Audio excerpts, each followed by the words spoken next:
This man has just woken up when he suddenly hears terrifying howls outside. He walks out to the balcony and sees a military helicopter roar past, then crash straight into a nearby building. Aiden is stunned and leans against the wall in fear. He cautiously looks down from the balcony and sees people running frantically. Among them is his girlfriend from the night before.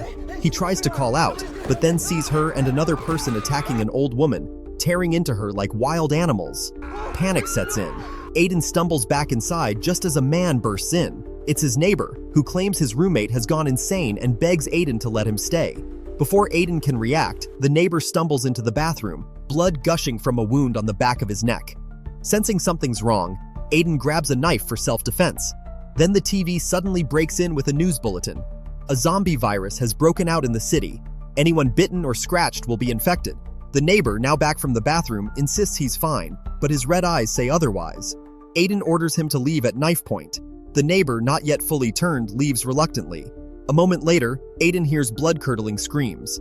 Looking through the peephole, he sees the neighbor being torn apart by zombies.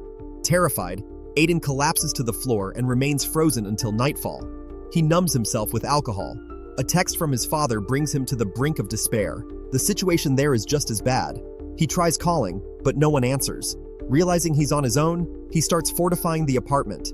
He blocks the front door with a fridge, moves his bed into the living room to keep watch, and seals the windows to stay hidden. But the door keeps getting knocked on. He doesn't know if it's zombies or survivors. One night, strange noises come from the bathroom. With a sinking feeling, he grabs a bat and carefully investigates. A zombie has fallen in through the ventilation shaft. Aiden hides in panic as the zombie limps into the living room. Luckily, it doesn't see him right away. He seizes the chance to attack from behind, kills it with great difficulty, and throws the body off the balcony. Then he blocks the vent with a surfboard. These zombies, he realizes, are smart enough to crawl through vents. But the zombies aren't his only problem. Soon, water stops running and food runs out. Aiden reaches a breaking point. One day, his phone buzzes. It's a final video message from his parents. They're gone. Crushed, Aiden loses the will to live. He removes the window covering, ties a noose, and is about to step off the stool when he catches something outside his window. Confused, he turns to see a woman on the opposite balcony, another survivor. Aiden is stunned. In his excitement, he nearly kills himself for real. After freeing himself, he runs to the window to get a better look, but the woman quickly pulls the curtain closed. Still, her presence gives him new hope. That night, he cleans himself up. The next morning, he goes out to the balcony and waves. Eva sees him too, but the street below is swarming with zombies. They can't talk, so they write messages on signs to communicate. When Aiden learns she has no water, he tosses over a rope and builds a makeshift zipline to send her 2 bottles. Unfortunately, the bottles hit the railing and makes a noise. A zombie hears it and climbs toward Eva. To protect her, Aiden throws another bottle at the zombie to draw it away. The creature leaps toward Aiden's building instead. At the same time, zombies are pounding at Aiden's door. He tells Eva to go inside, shuts his balcony door, and braces the front door with his body. The noise eventually stops, but the danger hasn't. A zombie appears on the balcony and starts smashing the glass door with its head. Aiden grabs his bat and prepares to fight. The zombie finally breaks through the glass but knocks itself unconscious. Aiden seizes the moment and beats it until it stops moving. Surviving this close call, Aiden realizes he can't last much longer like this. He needs supplies and a plan to escape. He musters his courage and opens the door.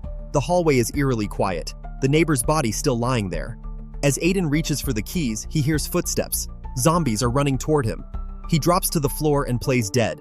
The zombies pass without noticing him. Aiden then quickly unlocks the neighbor's apartment and slips inside just in time. Aiden opens the bedroom door and sees a corpse lying on the bed. He throws his helmet at it. No response. After confirming it's safe, he begins searching the room for supplies. When he opens the fridge, a rotten stench rushes out, but luckily there's a jar of peanut butter and a half-eaten bag of crackers in the cabinet. Aiden also discovers that the neighbor is a mountain climbing enthusiast. After digging around, he finally finds a hiking backpack under the bed. But just as he reaches for a rope, he suddenly sees a pair of feet. It's a zombie. The zombie pounces on Aiden. He quickly grabs an ice axe and kills it, then rushes back to his apartment. Before he can catch his breath, he strips off his clothes and checks for bite marks. Fortunately, it's a false alarm. Even better, he finds 2 walkie-talkies in the bag.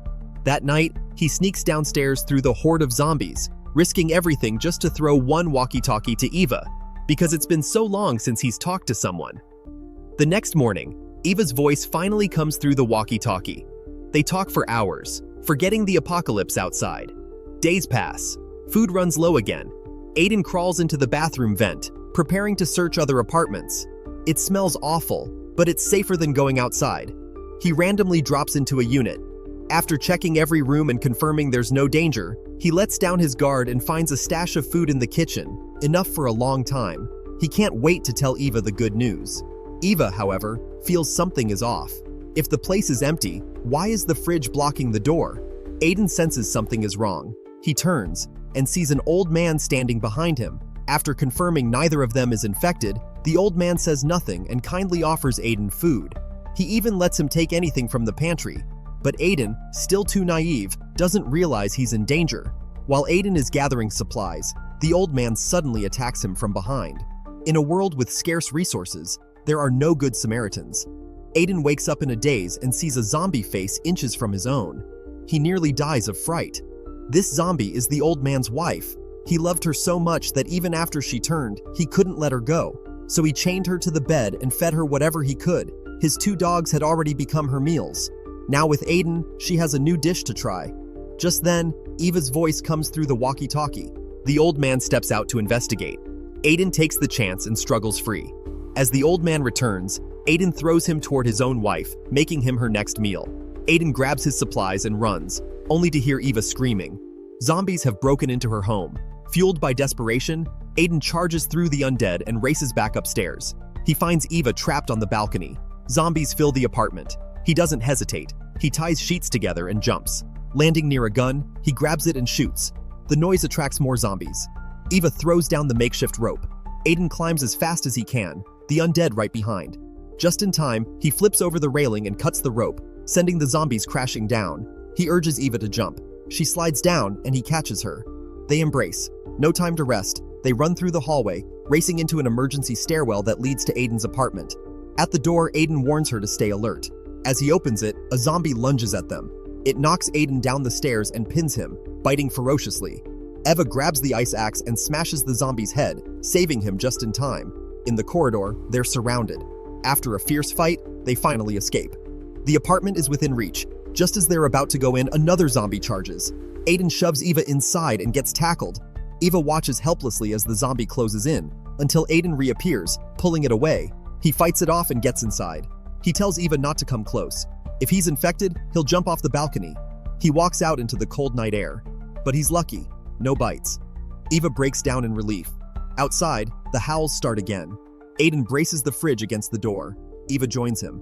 The danger isn't over. But after everything they've endured, they're no longer alone, and no longer afraid.